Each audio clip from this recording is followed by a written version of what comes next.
Hello and good evening, everyone. My name is Mukta Gundi. I'm a faculty member of public health at Azim Premji University. On behalf of the university, I extend a very warm welcome to all of you as we gather here to celebrate this year's World Health Day with the theme, The Age of Care, Health and Well-being Among the Elderly Population in India. Every year, we celebrate World Health Day keeping in mind the overall objective of our contribution to the field of public health. As a university that is committed to the values of equity and justice, our efforts are driven towards bringing the public back to public health by engaging with people, by engaging with the themes which often remain at the periphery, through our research, through our practice, and also by making conscious efforts to reinstate the social orientation of public health in our curricula and in our pedagogy. As we celebrate this year's World Health Day, we try to push the boundaries of discussion from illness and disease to a more expansive, more inclusive discussion on health and well-being. This year's theme, the age of care, health and well-being among elderly population in India, remains a relatively neglected theme in public health and also in health systems research and practice. The limited literature that we see, the limited work that we see in this domain, majorly focuses on the illness part. You will see a lot of literature on non-communicable diseases, such as cancer, diabetes, with very little focus on the social aspects which play a significant role in determining the well-being part. These aspects include the questions of intergenerational gap, social exclusion, loneliness, living arrangements, the changing nature of family structures, digital divide, and also the very important questions of care by and care for the elderly, specifically in the Indian context. We hope that we will be able to deliberate these aspects in today's discussion to help us understand where we are in terms of understanding who are elderly. How do we define them beyond just a number? What are the needs of elderly from different socioeconomic backgrounds, and what we as a society can do to ensure a good quality of life for all elderly. We have two eminent panelists with us today, Dr. M.R. Rajagopal and Dr. Arvind Kasturi. Dr. M.R. Rajagopal is a pioneer of palliative care in India, who has believed in and has advocated for a balance between compassion and competence in medicine. He was the founding chairman of Pallium India, which is a palliative care non-governmental organization. He has been one of the first physicians in India who identified the need and also started working to take palliative care in those parts of India where it was needed and where it did not exist. His advocacy efforts have contributed to the amendment of NDPS Act in India, which is the Narcotics, Drugs and Psychotropic Substance Act. And this is a very critical, important step in allowing millions who have been suffering and who needed access to pain relief. His efforts have led to the development of government policy on palliative care in Kerala and Government of India's National Palliative Care Strategy as well. His work has been recognized globally, and he has been a recipient of several awards. A very few important ones I'm going to mention. Our Human Rights Watch honored him with Alison Day Ford's Award in 2014, and he was also honored with Padma Shri by the Government of India in 2018. In 2017, Moonshine Agency in Australia released a documentary titled Hippocratic 18 Experiments in Gently Shaking the World, based on Dr. Rajagopal's work. I know a few colleagues in our university who have used this documentary as a teaching resource while teaching courses on ethics in development practice, ethics in public health as well. Dr. Rajagopal's work it's a book titled Walk with the Weary, Life-Changing Lessons in Healthcare, which I'm sure many of you have seen outside, and many of you have actually been able to take his autograph as well. It was published in 2022. We have the copies of the book available outside, and those of you who have not got a chance to take a look, please, please feel free to buy it. And the author is also here if you would like to have his autograph. This book is a compilation of shared experiences from his years of palliative care journey and lessons learned from those who allowed him into their last days, on how to befriend life until the very end with compassion and care on one side. I'm sure all of us are here to listen to him, to listen to his thoughts. A very warm welcome, Dr. Rajagopal.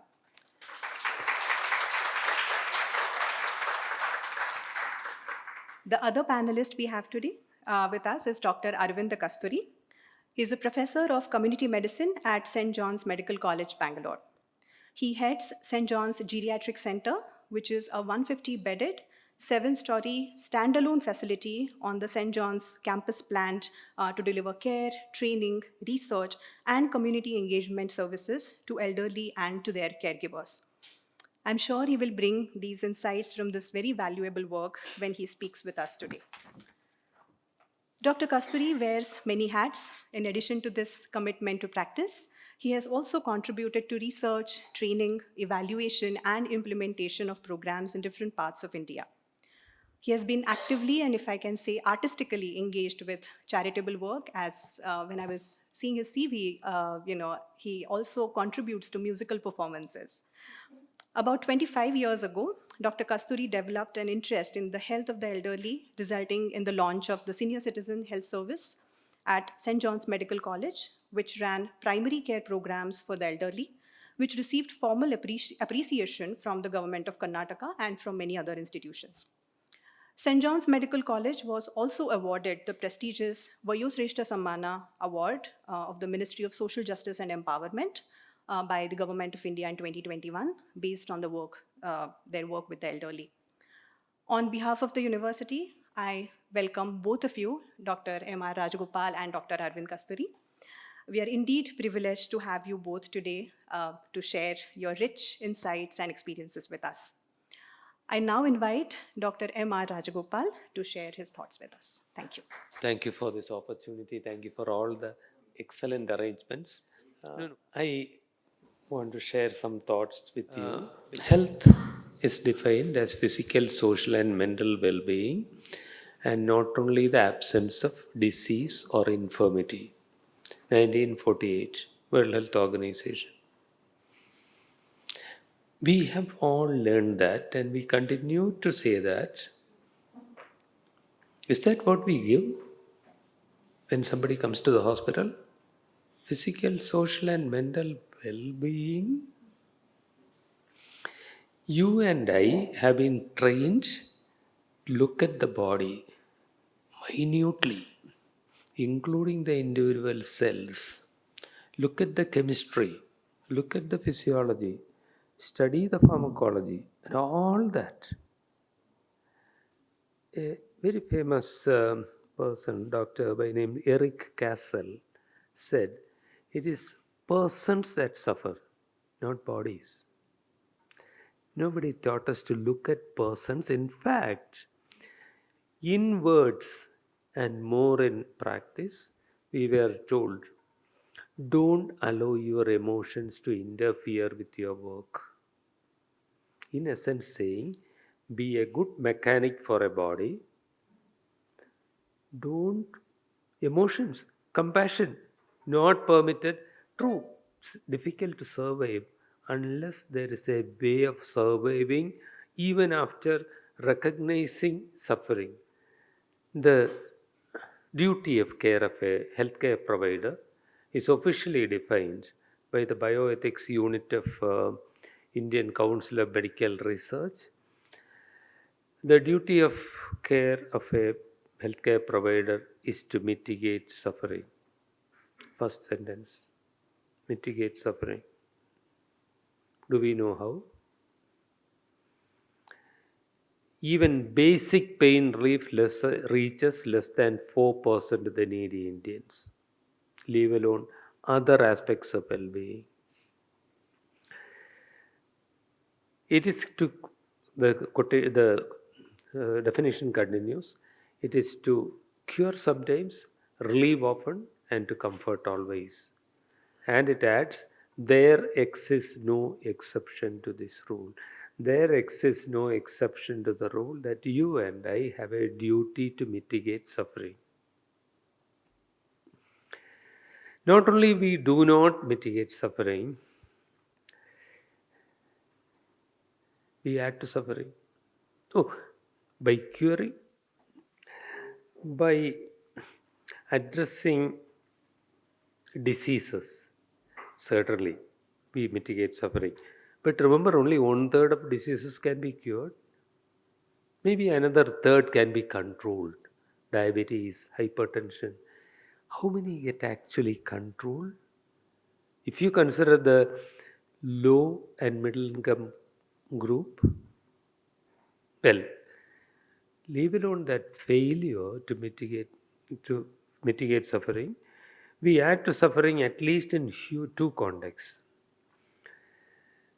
By data from 2015, reported in 2018 in the British Medical Journal by Shaktivel Selvaraj and colleagues, every year 55 million Indians are pushed below poverty line by catastrophic health expenditure. India is among the worst 12 countries according to World Bank data in the matter of catastrophic health expenditure. 55 million works out more than 4% of the population. Healthcare providers. We are destroying the social and mental and physical health of more than 4% of the population in a year. Oh, it's better to pretend that it doesn't exist. We add to suffering in another horrendous way. This is very Indian, and this happened in the last 25 years. The concept, which is now accepted by the person on the street, that one's final days had best be spent in an ICU, where you will be shivering constantly because of a temperature of 18 degrees centigrade. And every day, if you are still conscious, aware that your children will drop out of school, where there will be one tube in every orifice in the body, where I'm an intensivist by training. I know that intensive care can miraculously save lives. But I also know that in that context, in the context of incurable illness, it is the worst infliction of suffering on the human body and mind and spirit.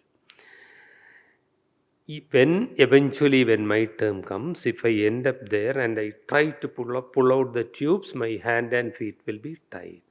This is also Indian. In Euro American countries, if restraint is necessary, it is chemical. There are sedation protocols. In our country, this is the routine. What a way to die. What would be most important for me in the last few days of my life? Any of those tubes? Any of those machines? Or will it be a kiss from the grandchild on the cheek? Do you know of any intensive care unit where a child is allowed in? These are some of the realities which it's easy not to talk about or think about. We talk about healthy aging. We say not very meaningful things like age is but a number. We don't think about the people at the end of life. I'll be talking more about them. Lancet Commission on Access to Pain Relief and Palliative Care in 2017 published this paper, which focused on health-related suffering as the focus of healthcare. Serious health-related suffering. And that was such a huge shift from the traditional concentration on diseases uh, that it is talked about a lot now. Uh, and I am talking about palliative care. Palliative care is uh,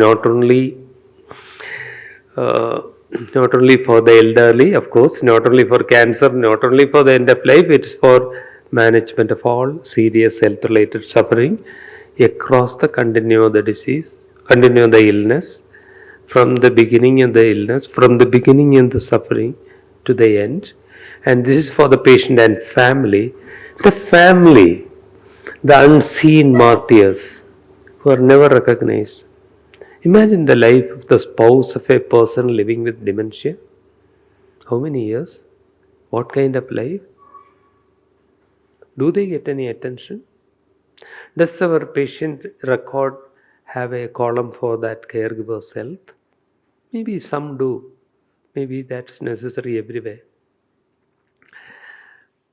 The suffering can be in all these domains: physical, social, mental, and spiritual. I'm not going to the details, but you can imagine the anxiety, depression, guilt, everything, and the social issues, including poverty, but also relationship issues, abandonment of women, abandonment of children. All these things happen. And spiritual, I don't only mean things related to God Almighty and religion and faith. It's also about meaning of life. When somebody every moment is thinking, what's the point of living like this? I wish I could die. That is spiritual agony. When somebody is totally disconnected from his or her world, like in the ICU, or when, with all love for your parent, you shift them from the village and take them to live with you in a 30th floor apartment in a busy city, you have lost his or her world. They generally, the elderly get disoriented. Two-thirds of them get disoriented within 48 hours of an intensive care unit. Data. All this need to be addressed. And that's palliative care, which according to the World Health Assembly, which is the decision-making body of World Health Organization, integrate palliative care into all healthcare. Let us not think about healthy aging only up to the point of being ambulant, but also about to the last moment and beyond that for the family. Integrate it into all healthcare. It's not for a few crazy palliative care physicians and nurses. It's for every single clinician, everybody involved with healthcare. It's also for the community.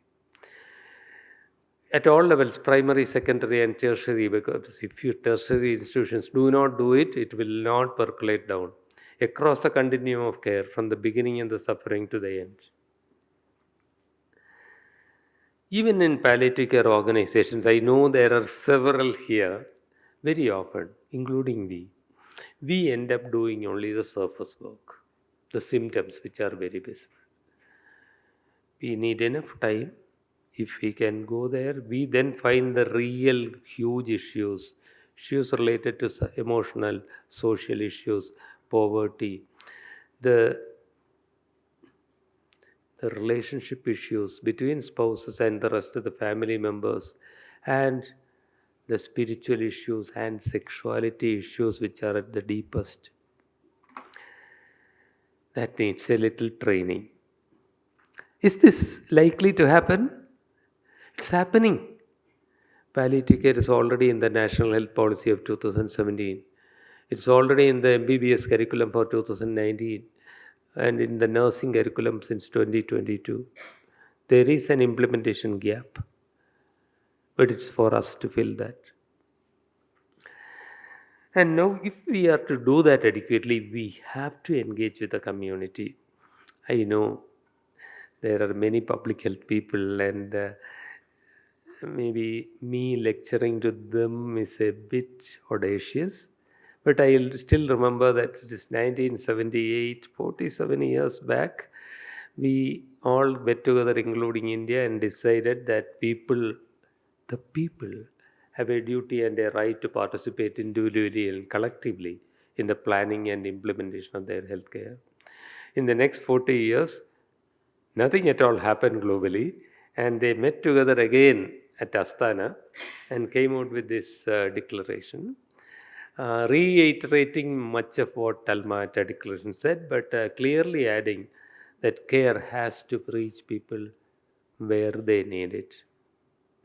Many people here make it happen. Vasundhara, Shujit, you are all making it happen. Care reaching people where they are, when they need. When they need it, maybe quite a lot of way to travel, but at least at times reaching people where they are in their homes is so essential, because we find that the most needy never reach hospitals. If that is to happen, healthcare for all, to quote them, is healthcare with all. Engage the community, involve people in designing and controlling health systems, because you all know that health needs not only the Department of Health and hospitals, it involves food, agriculture, irrigation, sanitation, transport, which government will collate all that and do it. But the local community will, like we was showing Pankaj Kasturi and Dr. Pankaj Kasturi and others. Uh, there was a man living in this hut with advanced malignancy, elderly man, sitting and holding an umbrella inside his house because his house was leaking. What would your healthcare system do for that? Our medical social worker got together a few young people in the community and they pulled that tarpaulin sheet. The man could lie down. Those five people did something about 100 times more important than what I did by prescribing those medicines. Engage the community and they will find solutions. The team members should include the family caregivers, because we have data that from one study which showed that about 72% of all healthcare was given by the family. We need to nurture that. Volunteers from the community have a huge role to play. And of course, professionals, certainly of all nature, have to come in. Anybody who can improve the quality of life of the patient and the family. And this can work, as I said, only if we integrate healthcare into all healthcare. The top triangle is for a few palliative care units, but every healthcare professional has to integrate these principles into their healthcare, which your juniors in medical college and nursing colleges are going to learn now. But at the foundation of it all is the community. We have to engage with the community. And as the Maori proverb says, what's the most important thing in the world? It's the people, it's the people, it's the people, whom we try to keep out of the healthcare system with armed guards. And reaching out into the community is essential. We are very comfortable in our air conditioned hospitals, but we are not reaching the most needy. Even among the elderly, there comes a time when the elderly are in the home and they refuse to come to the hospitals. And getting down to their level, learning to sit down and listen to them and give them care, that has to happen. And like that doctor and that nurse, doing that and practicing it and making that visible to nursing students and medical students is vitally important. And the community, that was community outreach. When we say community based, that involves engagement of the community in the actual decision making process also. They know the local issues, they will find the local solutions. Uh, that woman, the gentleman standing in the rear is a local volunteer who set up a local palliative care program. That's one of about 350 in Kerala. And this woman had a knee replacement surgery and would have never walked. But this man enrolled the high school student next door to come every day and to make her walk. And the doctor reached them and they together made sure that they could walk again. Because if not, the surgery was only infliction of suffering. Of course, the volunteers have to be trained. They have to accept the core values, like patient and family being at the center. The very clear message that what we are doing them is not a charity. We are just choosing to give them their right, because there's a lot of difference in throwing them something like this and giving it with respect. And there has to be the balance between compassion and competence, because we are going there and sometimes often doing it free. It doesn't mean that anything can be done. Competence is vitally important. And I have to remember that every one of you, I don't know you, every one of you has something that I do not have. Maybe you can dance, maybe you can sing. And most of you I know are mentally stronger than I. And therefore, I treat you with respect. And respect is often contagious, just as a smile is. And the volunteers also have to accept the ethical practices. So that means training becomes necessary. Very often there are legal and procedural barriers, especially in Western countries, much less here. But the major thing is that we are keeping the healthcare system locked without allowing volunteers to come in. And healthcare professionals generally resist participation in the community. We are afraid. We are also angry often because they will come and argue with us. Of course, they will. We have treated them with respect and acknowledged their value. They will argue with us, and that is healthy if we accept it. But if we are to happen this, the series have to be like this. First, within the team, we have to accept that we, the community volunteers, are essential. We are ready to welcome them. This is the hardest, I think. We do awareness programs wherever people are willing to listen. We work with the television, radio, everywhere. And at the awareness programs, usually if I address an audience like this, some 20 people will raise their hands, willing to be volunteers. If 20 people raise their hands, at the actual meeting, 10 people will appear, 5 people will start volunteering, and at least 2 will stay back eventually. The training program, we have more teaching modules and handouts to give. Everybody accepts the core values and ground rules, including respect. And the program is launched at all levels, including the highest level. Say in Kerala, the government of Kerala has a palliative care policy, which happened because of the NGO activities becoming so popular. The government does what is very popular. And at the high level, at the level of the hospitals, and at the micro level, at the level of the patient. Because unless it is accepted at the top, it's very difficult to work at the bottom. And we need to do an evaluation periodically.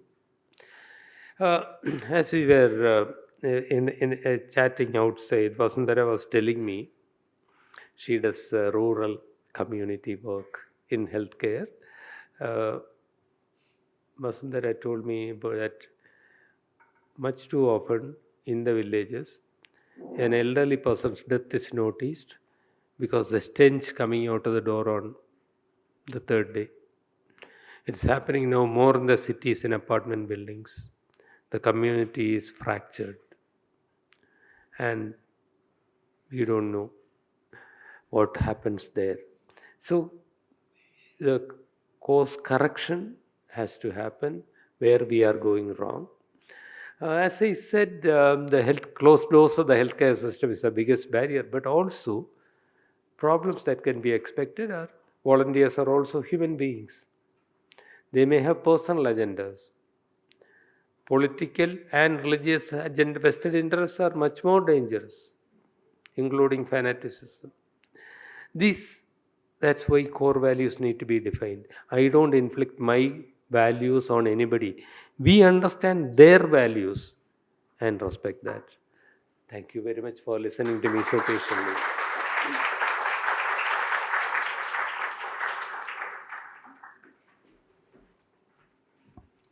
Thank you so much, Dr. M.R. Rajagopal.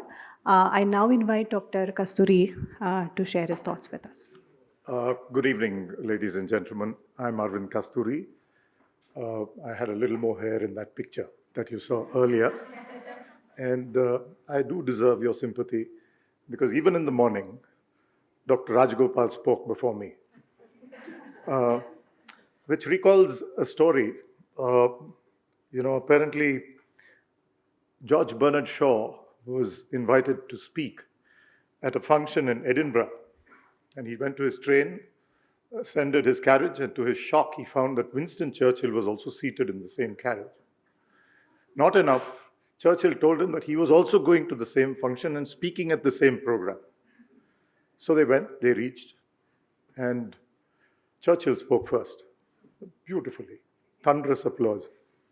And then Shaw went up and he said, "The gentleman who spoke before me and I traveled together in the same carriage, in the same compartment. To pass time, we exchanged each other's speeches. We read each other's speeches. He read mine, I lost his." So, with that, thank you, sir, for that wonderful. This morning also, Dr. Rajgopal was brilliant. Every time I've had the opportunity of meeting him once before this in Kerala, and it was absolutely lovely. Thank you, sir. Well, ladies and gentlemen, on with the mission. This is what I thought that I would share. Some thoughts on this group of people aged 60 years and above, which the Indian government calls elderly or senior citizen.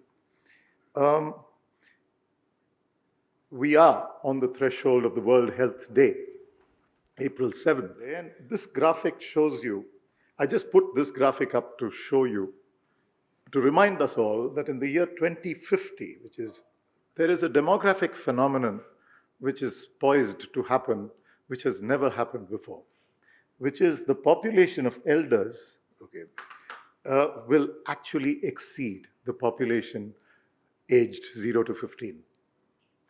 That's actually quite a demographic thing, if you think about it. The senior citizen population will actually outnumber the child population for the first time in recorded history in 2050. Probably, which is what prompted the WHO to declare that this decade, 21 to 30, is the decade of healthy aging. So I thought that I would outline what I have to say with one eye on the clock on these headings. I thought that I would start with sharing some demographics with you about this population. Then talk about a few challenges which we recognize as those working in primary care with elderly populations. A few words about some of the things the state is doing for the senior citizen population. And then end by sharing a few words about our journey in St. John's with a primary care program for the elderly. So let me go on. There are a few things that we know about the elderly population. One, it is large. Even the document circulated to us, the graphic, says that we have almost 150 million people aged 60 years and above. Millions roll off our lips in India very smoothly, no doubt. But if you consider this number, it's actually more than the combined populations of the UK, Australia, and a few sundry European, you can throw a few European countries into the mix. And that's their entire population. And this is the population of senior citizens that we have in this country. Not just large, that population is growing. Now, the proportion of people aged 60 years and above in this country now is about 10 to 11%. And it is poised to rise to 20-odd% by the year 2050, which means every fifth Indian is a senior citizen at that point. Now, many Western countries have actually reached and have exceeded this as well. And we are heading there. I mean, we are actually going. We can see it's coming, and we're just heading there, right? Like one of the WHO directors once famously said, Director Generals once famously said, the Western population grew rich and then old. Our populations are growing old and probably then rich. Right? So our demographics are heading towards this point, inexorably. And whenever I put this up to some medical students and I say, why do you think this is happening? And I fix the eye on them. And I can see frantically, do older people reproduce to other older people? You know, I mean, how is this happening, kind of? So the fact of the matter is that we know life expectancy is going up and the fertility rates are actually falling. When we were medical students, I'm sure Dr. Rajgopal also would recollect his old medical student days when we were talking about fertility rate and something called the net reproduction rate. In public health, these are measures of the reproductive ability of the population. We have finally reached what we call replacement fertility. So in other words, people are having less children, and those children are growing and staying old for longer, right, when they do grow old. And these are the demographic causes for why our older population is actually rising. Still, most of our elders live in the rural areas. This is a 2011 graphic. The tragedy is that we do not have a census after the year 2011. But even now, the proportion is about 70% of our elders are rural. And 70% of 1.4 billion people is what we are talking about. So I think that that's a very powerful message there, that still we are a rural country, really, despite shining 100 feet road or whatever it is, we still are mostly there. This is another thing which is rising, which is the dependency ratio, which is the number of older people per 100 persons in the working age group or in the middle ages. And that is also, that we call that the old age dependency ratio, and that's also climbing. And a phenomenon that is happening is also what we call feminization of the older population. One is, of course, the older woman's life expectancy is a little higher than the older man, and that's what this graphic shows. But this is another very sobering thought. Among older men, 15% are single. Among older women, 48 to 50% are single. Just think about that. I mean, woman, man, they keep going, and then this guy drops off. And, so the single elderly woman is a demographic group which deserves attention at primary care. And that is what I'm trying to point out here. Healthcare, of course, since we are from a healthcare institution, the health of this population is also something that is very sobering to look at. Obviously, we know that the number of conditions, chronic conditions, rises with age. But if you look at the prevalences of acute chronic morbidity, and like what Dr. Rajgopal said, psychological distress, what is between the years, is the prevalences are high enough for us to really think about what are we doing as far as this group is concerned, right? So when we considered a healthcare program for the elderly, we were very, these challenges that I'm about to say, what I call the 5 A's, were brought home to us quite forcibly. First is the challenge of access.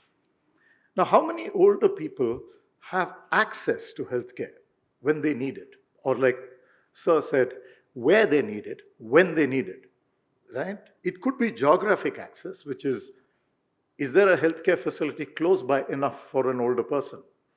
It could be physical access, which is how many of our older persons are actually able to go or are mobile enough, or are they confined to their homes? And even that population of 60 and above is by no means a homogeneous group. We all know that the 60 to 70 are as sprightly as anybody else. In fact, there are 69 and 70-year-olds who are extremely cheerful and are the life and soul of the party, and there are 55-year-olds who look like the world is on their shoulders. So heterogeneity is inherent in the older population. But among that 60 plus are the groups 75 and above, 80 and above, and 85 and above, which are very fast growing demographic segments in our population. And those do merit our attention. And not just these accesses, but also transport and social access. How do I get there? Okay, it is close by, but I can't just get up and go. When a person is younger, you have a cold, you just go and see somebody. You don't think twice about it. But when we are talking about an 85-year-old with a health problem, that person can't just get up and go. Transport, who will take him or her there? A social access issue, and other determinants, of course, the older woman, like we said, caste and social class. Let me not get started on those things. I think that is bringing coal to Newcastle as far as Azim Premji University is concerned. I know that you all discuss things like this quite vigorously. My son is an alumnus of Azim Premji University. The second A is awareness. And when we talk about health literacy, we mean, what is this? The ability of individuals and communities to actually use information and services about their own health. And how many of our elders actually have the health literacy that they need? And what, as a healthcare professional, am I doing about that? Is the question really that we need to ask when we say awareness, access, awareness, and of course, in our country, this always has to figure. We are waiting for our public health expenditure to reach 2.5% of GDP. And that's not a tall ask. I mean, there are countries which spend 5%, 6% of their GDP on health. We are still crawling at 1.9%, and we clap loudly at our budget presentations. More than 50% of all expenditure on health is in the private sector, though we are supposed to be a country where a right to health is enshrined in our statute, right? And catastrophic health expenditure, which Dr. Rajgopal already spoke about, occurs in a large percentage of our households. And of course, D is fairly obvious. The older you get, the more is likely to be your healthcare expenditure, and the less likely you are to be able to afford that expenditure. I often talk to my students about a small black book which I have in my pocket, where I've written the questions that I'm going to ask this guy when I go up there. Why is it that when our abilities are the least, our needs are the most? I mean, that's a question for him, not for you. Or her, sorry. Fourth is what I call the absence phenomenon. So we motivate our older population to actually seek healthcare when they need to. And so a guy goes to the primary health center and he finds there's nobody there, right? Out of a total of so many sub-centers, so many lacked a female health worker and that many lacked a male health worker. I often say it's easier to spot the Indian tiger than the Indian male health worker. I mean, it's a kind of an endangered species which is growing smaller and smaller as we speak. And the vacancies in the government sector is also a matter of huge concern. And the fifth A is this. This is really an ethical issue. What is this accountability? Who is the health worker accountable to in his dealings with, I say elderly client, but actually with any client? He is responsible. He is accountable for his professional competence. Like Dr. Rajgopal said, competence goes hand in hand with compassion. It is not enough to have just one, but you need to know what to do and then do it with compassion. And that's the professional competence accountability. He is accountable for his conduct or her conduct. He is accountable for ultimately doing something which will be of benefit to the larger community, to ensure that whatever he does is lowering that barrier of access, promote health at all times, and keep an eye, not on the clock, but on the purse. Now, that's another big gap in our training of medical students. The first time a medical student knows about the cost of things is when he's an intern, perhaps. Because the stray patient comes back and says, "Idnam kaina lagala, bere nadon barkodi." It's too costly. I write something else. That is when it says, "Oh, costly." Is it? "Oh, yeah, there is." Right. Medicines cost. No, yeah, kind of a thing. So I think that the way in which we are training our medical students is, let me not get started on that. So these are what I call the 5 A's, which are kind of challenges to healthcare at the primary level, specifically for older persons. Okay, this is what are some of the things that our state has done for the senior citizen population, many of which you probably know, so I'll not kind of read the whole thing. But support to NGOs, higher interest on fixed deposits, income tax exemption limits, concessions on air travel, LIC, and of course this MWPSC Act, which is Maintenance and Welfare of Patients and Senior Citizens Act, is a law which mandates that the children are supposed to take care of their parents in this country. But how many parents are actually going there and pulling their child into a court of law is another question altogether. The family name is at stake, so to speak. And food security with the Annapurna scheme. The only problem is this is from the LASI, or the Longitudinal Aging Study in India, which showed that the proportion of people who actually knew about these schemes was not a very healthy proportion. That's the proportion all India who knows about concessions given by government for senior citizens. And we desperately need to build the awareness even about those existing schemes. In the healthcare area, we have now the National Program for Healthcare of the Elderly, or the NPHCE. Again, very well devised, from a domiciliary level at primary care to a sub-center, to a primary health center, to a district hospital. What should each level do has been enshrined very well. But then if you go to a given primary health center and says, when is your geriatric clinic? It's supposed to be every week. Is what the answer you will get, probably. Because the implementation of these programs is still nowhere near where it should be. So now, yes, all that said, but I strongly believe that, yes, I mean, one doesn't have to look far in India to see what should not be happening. But that doesn't mean we lose hope and we don't do anything. So I think that we must do whatever we can in our areas, and that's what made us start this thing. Long ago, not in a place far, far away, it's only 30 kilometers away, in our rural area, we, in the late 1990s to the beginning of the millennium, the first decade, I joined St. John's in 1993. And the first 7-8 years of our work in the rural area was largely to do with the health of women and children, because that was the need of the hour. But as the millennium changed, chronic disease and non-communicable disease started to take center stage. And it was then that our eyes fell on this. This is a gentleman sitting opposite our rural health center, looking after his goat, which is there in that corner.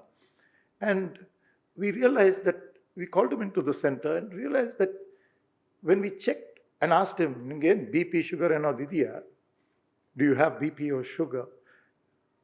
He didn't know, quite frankly. And so we checked, and then we found that, hey, what about this constituency of people who are the rural elderly? Can we do something for them? So we went ahead. A lot of discussions happened, and in a typical public health department, a lot of banging of the table. No, that is not what we should. All that happened. We said, let's do a situational analysis. So we got hold of a tool to do it. And I remember going and meeting this gentleman, Professor Ramaswamy. Some of you may kind of recognize that figure, one of the founding directors of Indian Institute of Management, Bangalore. He was working in Koramangala in Cartman. That's one of the NGOs there which look after animal welfare. And he was running a small place called the India Heritage Academy. It's still there. And so a colleague of mine and I went to him and we said, we want to work with this. We've got these ideas and this and that. He listened for about 5 minutes. And then he said, Doctor, I think you need 2 things. You need a table and a chair. Just sit here and start. So we said yes. We went home chastened and said, let's start. And the first rural geriatric clinic we began in our rural health center in the year 2003. Gradually, we expanded to more village sites. We christened it the Senior Citizen Health Service, inaugurated it, and then added a few more components. We registered older people living around St. John's, and a doctor and a nurse make a visit to them at home once a month. We call that the home health service. We added old age, 3 or 4 destitute old age homes. Our team visits once a month. All this was added to our Senior Citizen Health Service. And then we started another clinic in an urban underprivileged area and opened a geriatric clinic in the hospital also, in St. John's Hospital. Then In 2015, Tata Trusts called us to brainstorm with them, and out of that came the idea of what we call the Grama Hiriyara Kendra, or the Village Senior Center, which is very much like an Anganwadi Kendra, if you know what that is, a creche for children, but for older people. They come in the morning, they stay there during the day, they begin with some physical activity, bhajan, then, of course, a gossip for about 2 or 3 hours about each other's kashta sukha, and then go back in the afternoon. But it is a place where people get together, and rather than, like was mentioned, loneliness and insecurity. These are two big issues which I think we recognize at primary care with older people. Loneliness, there is nobody here. Insecurity, what if something were to happen to me? So these are small steps to try to deal with those issues. And then was when we went to our governing board in 2020 with the concept of what we thought would be a center for older people on the campus of St. John's. And after that, we actually today have what we call the St. John's Geriatric Center.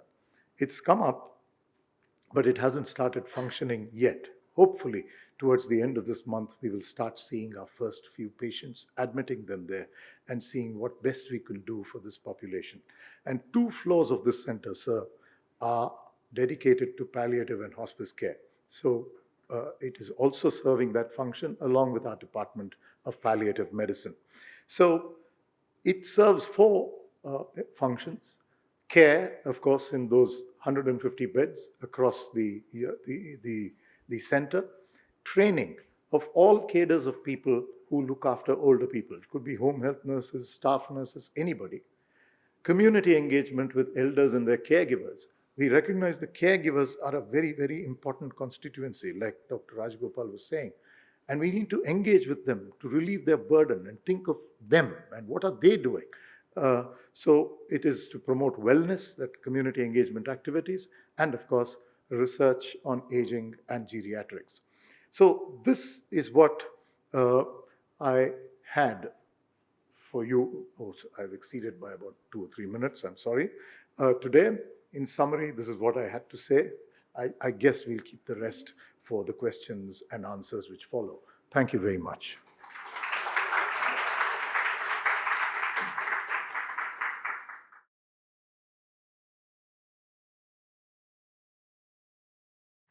I now invite my colleague Arima Mishra, who has been engaged with public health teaching and research for more than 2 decades. In her work, Arima has extensively engaged with topics of care, ethics, and local health traditions. She's currently heading our public health unit and also our School of Development at Azim Premji University. We couldn't have been more privileged than this to have listened to both of you with such depth. Because I remember as a team in the university when we were discussing about what theme to keep for our World Health Day, because we usually don't wait for the World Health Organization to announce the theme. And we were thinking what would be meaningful to actually discuss and deliberate, something which is perhaps worth doing. And we came up with a couple of things, and we thought we should look at this.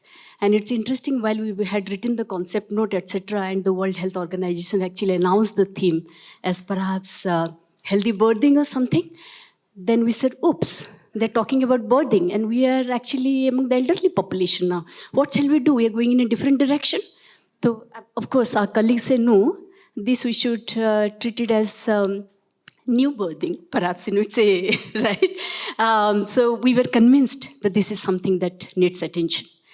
And Dr. Rajagopal, thank you so much for reminding, and actually, which should not need a reminder, and reiterating what teach students, and we say, what is health? And immediately they said, health is da da da da da da. It's all about World Health Organization's definition. We said, stop.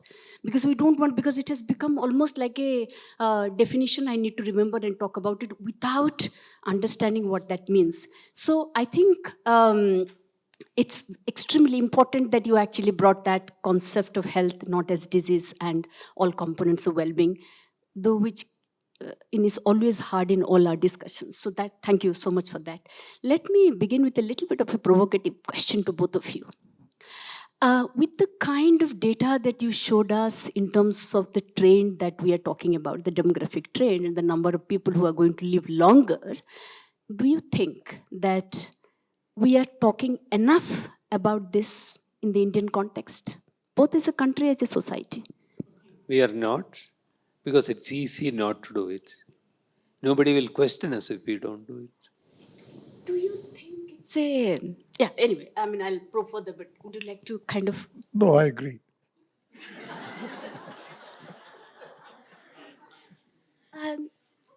I kind of wanted to probe a little further.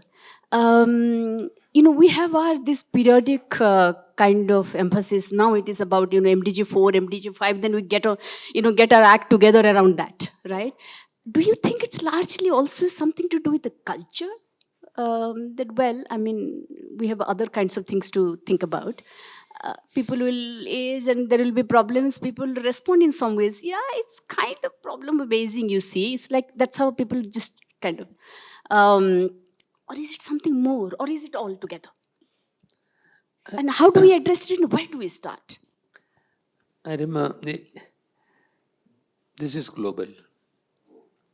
It is not only in India. See, if it was cultural, maybe we would have done more for the suffering.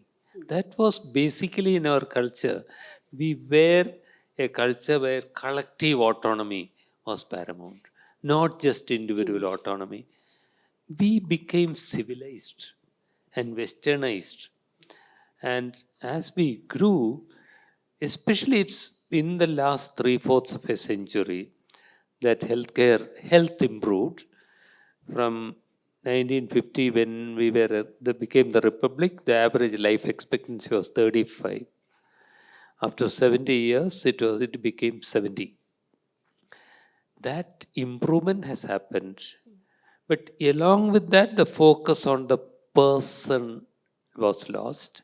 The focus on the diseases became so much. And then we find, 65% of healthcare in our country is on the private side, which is easier with so much of time. What can you do? Mental, social, and spiritual well-being, how much time will it take? And that invades people, nuisance. We don't want to. I think we are doing it as part of a global system, but then we are seem to be doing much more cruel things than the rest of the world, to a large extent. I won't say we are the worst, but with all this fanfare, in global health index, India ranks some 137 or something. Yes,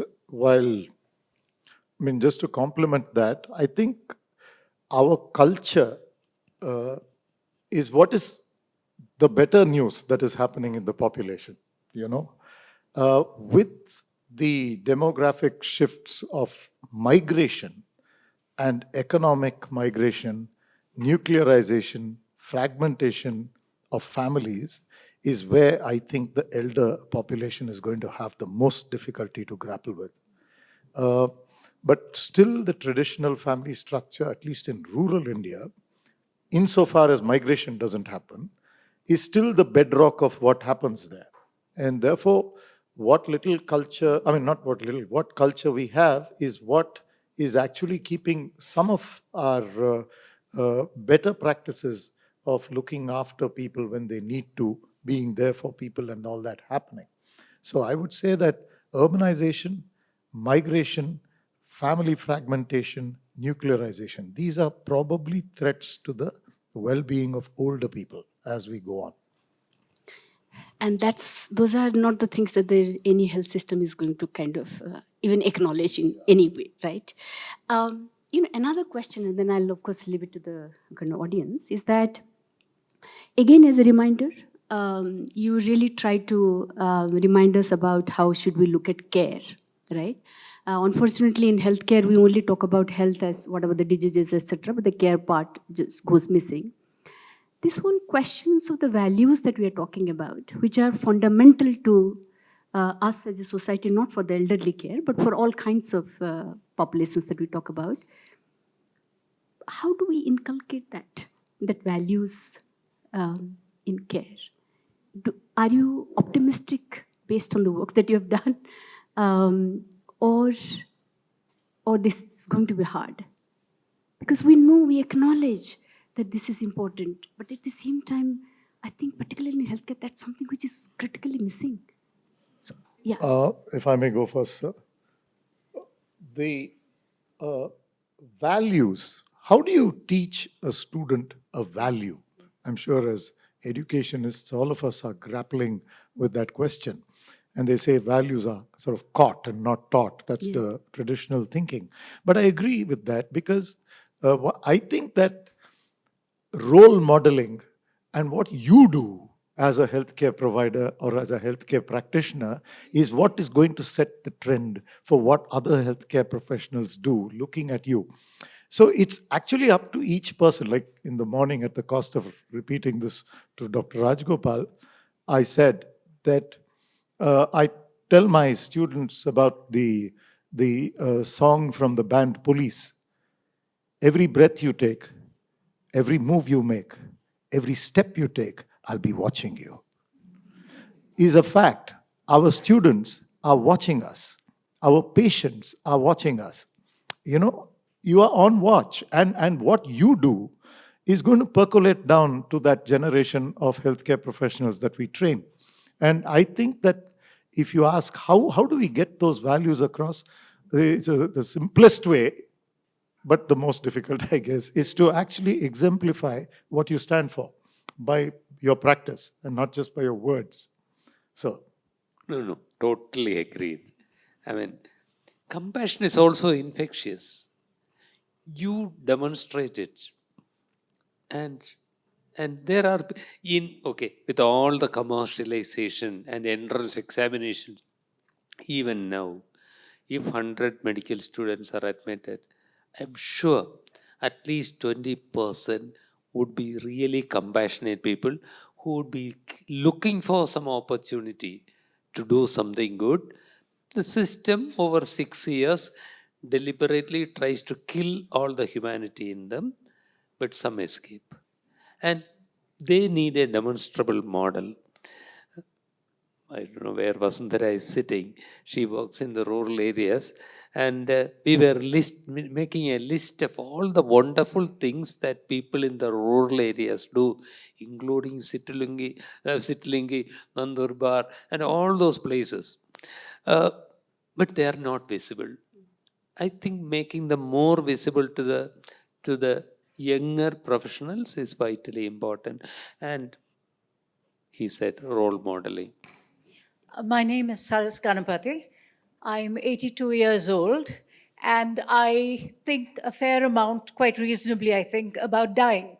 Not necessarily my personal death, but just about the whole concept of dying, which I find actually as interesting as cricket or television or something else. I'm fortunate that my children are willing to talk about it, and, again, not in any morbid sense. But I find a great many people are extremely uncomfortable with this. And I wonder how much of that is cultural and how much of that is an impediment for other older people who perhaps want to address this question. Very true. Madam, we were not a death denying society. Dying was part of our culture, and you and I, as children, grew up seeing death in the family, in the cattle shed, among animals. That was familiar.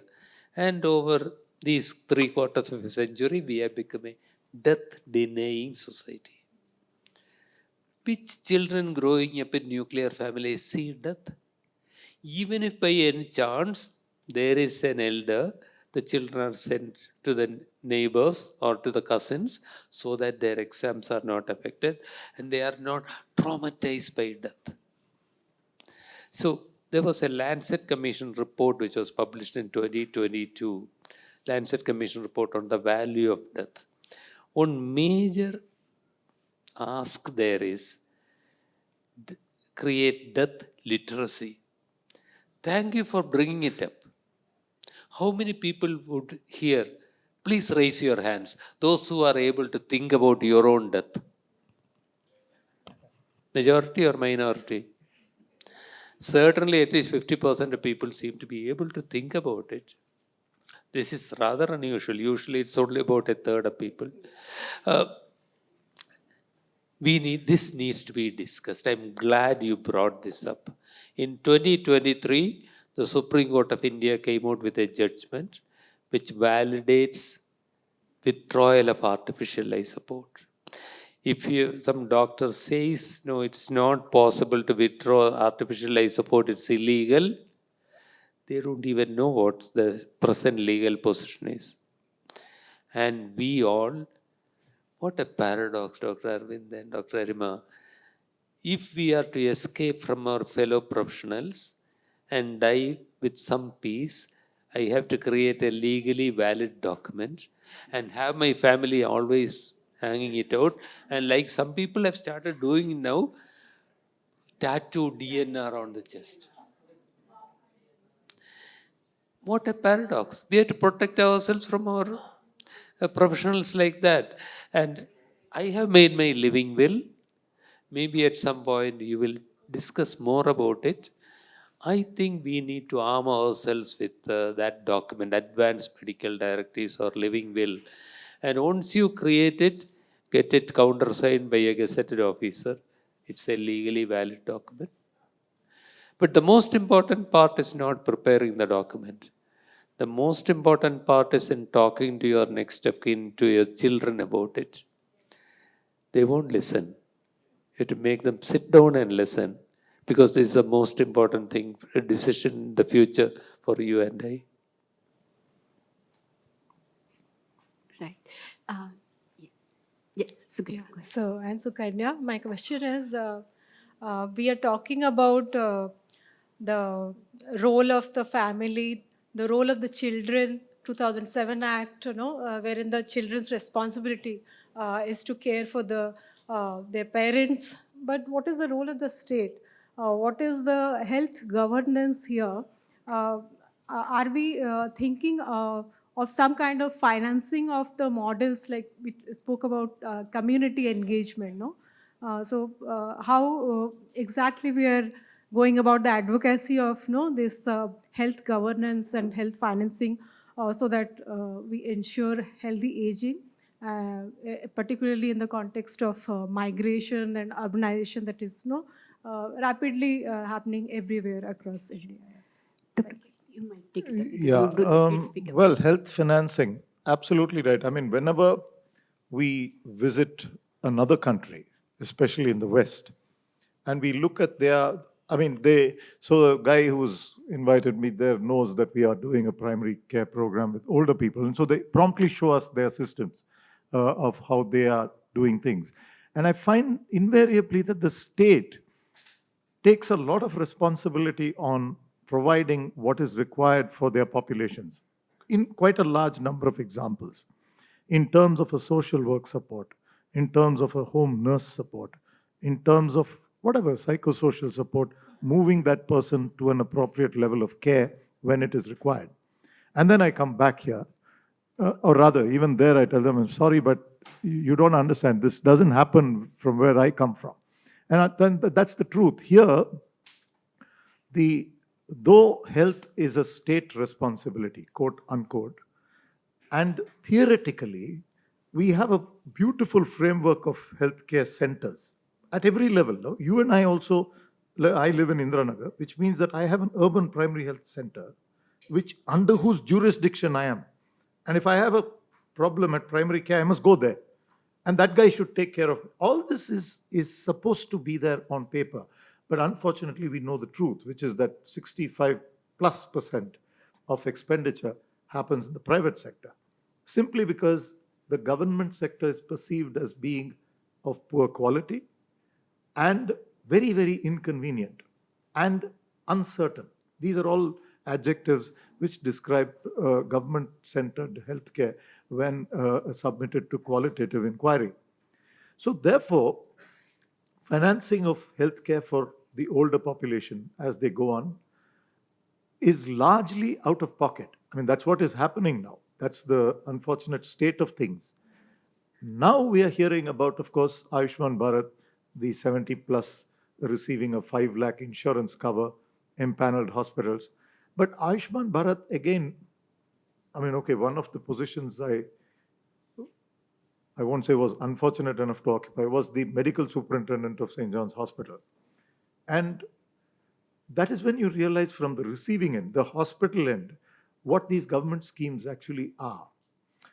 They have a fixed set of packages, a fixed set of reimbursements, which may or may not cover the costs that you incur in providing that care. And even to secure those reimbursements many times takes a very long time and is very difficult. With the result that most people avoid all that and say, look, make it fee for service and just pay. So therefore, madam, it's a sort of long-winded answer without giving you a real answer. But the real answer is this, which is that health financing for older populations by the state is not very well entrenched in our system. What little insurance there is from the state is in the form of Ayushman Bharat and a few other contributory health schemes, CG. I mean, those fortunate enough in the CGHS group and stuff like that do receive, and defense services. There are some government health agencies which give you very good care right up to the end. But for the Aam Admi out there on 100 Feet Road, it's going to be a rough ride after the age of 60, if you depend on government financing. 4 questions. Maybe you can ignore if it is not relevant. Number of hands are raised, so Yeah, maybe no, just you one. can Choose the best. choose to ignore the questions. Right, please. Yeah, I will just convey my questions. You can ignore always. So the first question is the painkillers for the palliative care. You were mentioning about mitigate suffering, right? There are some cases wherein during the end of life, it is okay to give painkillers to mitigate the suffering. So I'm looking at the mental health aspects. So the antipsychotic drugs for neurological disorders, is it okay to give, because the suffering person is not the patient but the caregiver, right? So is it required to give antipsychotic drugs to the patient so that the suffering of the caregiver can be brought down? That is one ethical question that I wanted to know. And but research also says that if antipsychotic drugs are taken, it aggravates the neurological problem. So I don't know how it is being handled, because I am hearing from some people that the antipsychotic drugs are being used without the knowledge of doctors in some care homes. Okay. So the second question is, We don't give antipsychotics even when the person has frightful hallucinations, because he may fall. We are not bothering about that person's suffering. I won't medicate somebody to please the caregiver. I have a concern for the caregiver, but I won't give the person the medicine for that. But if somebody is suffering, hallucinations and delusions are often huge suffering, and they need to be treated. Saying no antipsychotics because they may fall is not compassion. I would use it when necessary, and there is no law against it. Antipsychotics can be prescribed. Only thing is, you will have a proper authorization with a seal on the prescription, and the pharmacist would have to keep a copy. That's all. Painkillers are not only for the dying. Painkillers are for people with pain. Even after a surgery, even from the beginning of the illness to the end if necessary. They also suffer, whether they are agitated or, as he said, psychotic. They also are depressed. They undergo a lot of suffering. And they are they are unable to sleep. So what is necessary is to take care of them then and there. And once have a repeated review. When we say antipsychotics, it's not for throughout the time. You adjust the medication, have regular reviews every 48 hours. There are times when an elderly, morning I can be all right. I'm 70 years old. In the evening, I can have delirium because my sodium has gone down. Definitely, I need something to calm me down, and benzodiazepines are not the things. Antipsychotics are much better than benzodiazepines. But we review it morning, afternoon, and evening, and then decrease it and try to taper it as much as possible. But what happens is, because of the affordability and non availability, the family member can have it in their hand and go to the nearest friendly pharmacist and keep repeating it. So there is a gap between the healthcare system and the beneficiary and the family. So everything cannot be blamed on the healthcare system. Everything cannot be blamed on the family system and everything. So there is a sort of we need to work as a team, which doesn't happen in our country. Hello everyone. Yeah, I'm Dr. Bashuli from Satya Educare Competency Trust. We are working in elderly care in Chamrajanagar region. So I have some it's offbeat from holistic care that was mentioned, physical, emotional, spiritual well-being. So when we are actually in our project trying to do that in few of the 10 gram panchayats. As of now, we have 20 gram panchayats. But one thing that we are facing in the rural areas, that people are more focused upon their own, the only illness, only physical problems. Other than that, their interest areas for the well-being, holistic well-being, is way less, and the behavioral change is taking time, and at times it's not like irreversible behavioral change. So what would be your suggestions, or how shall we be approaching it to this problem area in the rural areas? Okay, I got your question is, when we say well-being is holistic, you find that your populations also are focusing on illness alone. They say, listen, give me the tablet, we'll talk about all that well-being and all later. That kind of a thing, is it? Is that what you're saying? Yeah, I got it. Right. That is their focus. The holistic concept is not really understandable by them. Yes, madam. Actually, if you were to look at how long it takes for this morning, actually, in the discussion that we had in the morning, one of the things we spoke about is how do you build the trust of your community? That was one of the questions that we spoke about. And we realized that trust is built over a period of time. It is not the illness behavior of somebody is, I'm feeling sick, I have a fever, give me a tablet, I will get better, is a transaction which is very brief and very short term. But if you want to actually reach out to that community and promote the holistic definition of health, like Dr. Rajgopal said, it cannot be done in the time frame that healthcare can be delivered. It has to be done in a different time frame altogether, which takes much longer and uses different approaches, not just with a healthcare professional, but perhaps you need to have a community-based approach. Now, in our areas, in the rural areas that we work in, it is not only the health service that is going on. There is also a development service happening where there are women's groups, there is a youth group, there is this Grama Hiriyara Kendra. There is a lot of community-based activity also going on, which took years and years. It's not overnight. So I would think that in answer to your question, it will happen, but the way in which you approach it and your expectation of when it happens must probably slightly change. May I add to that? I don't know why some people will not accept holistic care. I wonder whether if you go by a checklist or something, it may be hard. But when I go there and the person is sitting on the floor, I sit there beside the person, touch the person on the arm, and ask. Well, our nurses usually call elders Acha, Amma, Dad, Mom. That's what they would call. Or I will say, Sister, There seems to be a lot worrying you.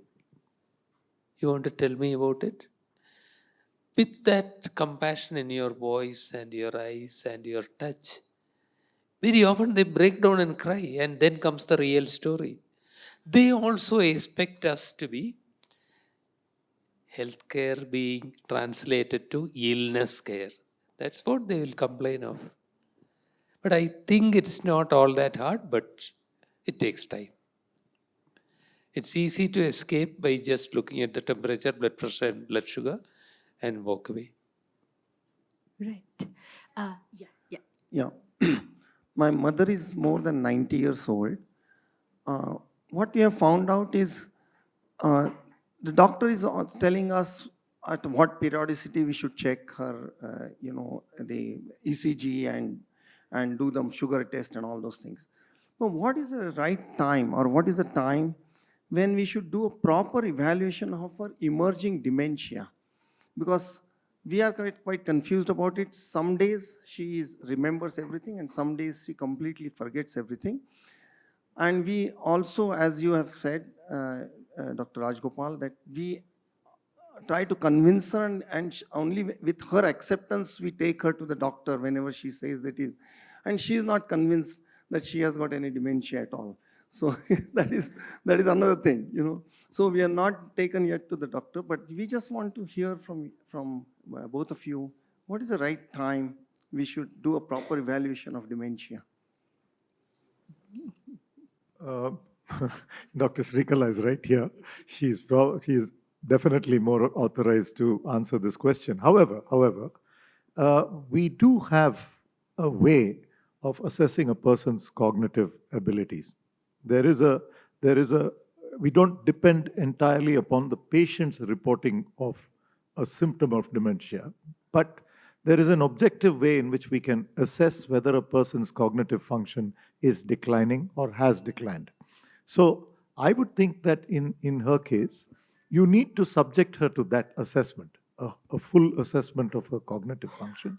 And if you find that cognition is, if it is found that cognition is less than what it should be, there is merit in detecting that early, because then we can take several steps to ensure. See, the goal of geriatric medicine is to try to keep the person functionally independent and give the person the best quality of life for the longest time. Actually, that's the goal really of any healthcare. So therefore, by detecting this early, we can bring in certain ways, certain strategies, which will enhance the remaining amount of time that is available to the best extent possible. So I would think that is the kind of assessment that she would require. Okay. To add to the question, Dr. Arvind, would there be questionnaires that can be used by the family or the community to make that assessment? Is it necessarily a psychiatrist or a geriatrician? So now the assessment of cognitive function, there are many tools. Like Sir said, there are questionnaires and scales which are used. Some of them are a little more complex to administer. But as we are going on, there are many tools which are coming up which are fairly simple to administer, and with a little training can be administered even by an educated home-based caregiver or by a nurse or a home health nurse. One example that comes up straight to the top of my head is called the Picture Memory Impairment Screen, or PMIS. It's just a set of 4 pictures based on which we show the picture and then ask for recall. And see, based on what they answer, we can say whether there is a little cognitive impairment or not. One of our Johnite alumni, a somewhat celebrated neurologist in the US by name Joe Verghese, has come up, his team, sir, also researching in Calicut. That is his hometown, and he's got a group of researchers there as well, has come up with something called the 5-COG. It's a 5-minute assessment of cognitive function based on a series of things. One is a picture, one is a few other other things, but can be done at primary care. It doesn't need a very high level of specialization to administer that. So in answer to Sir's question, the assessment of cognitive function is gradually becoming easier, but still, what would happen at primary care would be a screen. But if that screen shows positive, then it is good to seek somewhat specialized care to know what to do next. Yes. Sir. Thank you so much. And thanks everybody. And I hope that this conversation continues and doesn't have to wait for another World Health Day to initiate the discussion, right? So thank you everyone.